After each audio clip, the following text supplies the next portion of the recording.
Hey folks, Matt from artoftheimage.com.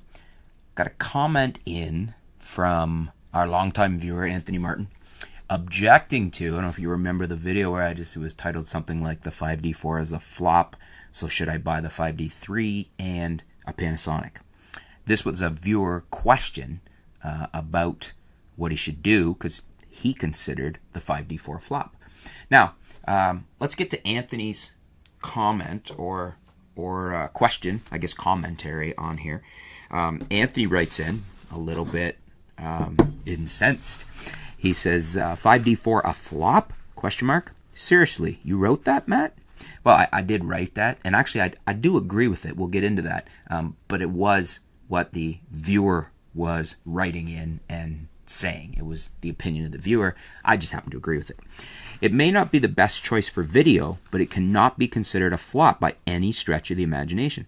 On Amazon right now, it is the third ranked full-frame sensor body by sales after the N750 and I think there must have been a keyboard error here because I think he means the D750 and Canon 6D.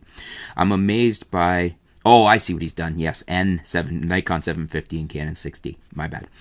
I'm amazed by the kind of tunnel vision being displayed here, Matt. I see nothing wrong with having one camera for stills and another for 4K video either. There are lots of reasons why that could make a lot of sense. I don't disagree with you there on that, Anthony.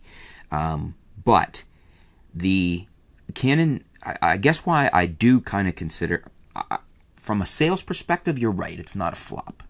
But from what they should have delivered to the market, it's grossly lacking, and I think has some pretty malintent there, like stripping features out of a camera and making your loyal fan base, who are already heavily invested in your system, pay a premium for that, for a crippled 4K, and for a sensor that is neither the best at high ISO or the best at upper megapixel range. These are things that the 5D4, as I've said before, should have been. People argue, as I think you're kind of getting at here, that, it's a good photography camera. You can't rank it on that. But hang on. Canon has the 5DS and the 5DSR. Those are their high megapixel, if you want the D810 killers, if you will. That's where you go for that. That's your ultimate photography camera. This camera, you couldn't argue it's their low light camera because it's not. They would have made it a smaller megapixel sensor, something like an A7S from Sony.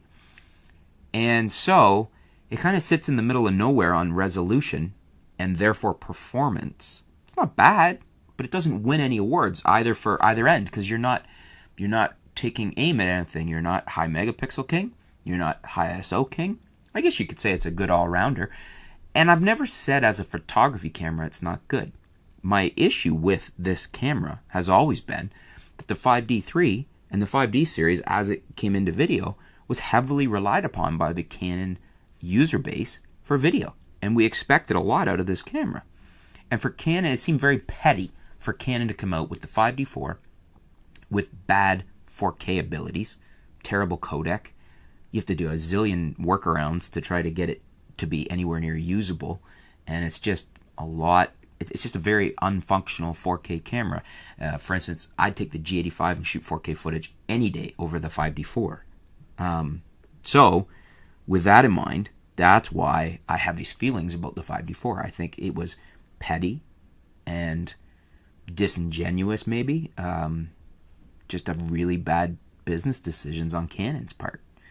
And you could argue that it's a good seller, and I can't disagree with that, but how much better of a seller would it have been, and how much less would Canon be bleeding off business to Sony and Panasonic if they had done the right thing here on the video side of things? That's my point. I'm not negating what you're saying, that it maybe calling it a flop is not technically correct because of the sales, but it certainly isn't the camera it should have been. It certainly isn't the camera that Canon should have made if they wanted to do right by their user base. What do you guys think? Are you more on my side, my opinion of the 5D4? Or are you more on Anthony's side that you think it's still a darn good camera and it's okay to buy another video camera? Never mind that the 5D4 is pretty crippled for video. What do you think? Let me know in the comments below. Let's discuss it. Let's keep it civil. I know this is a bit of a hot topic, but we can have our opinions and we can disagree. And that's why I love it when Anthony writes in and disagrees with me. We can have a gentleman's disagreement. It's excellent. Thank you, Anthony. Thanks for tuning in, folks. And I'll put the links below to the 5D4 and some of my favorite lenses for the 5D4. Thanks for tuning in. We'll be back soon here at artoftheimage.com.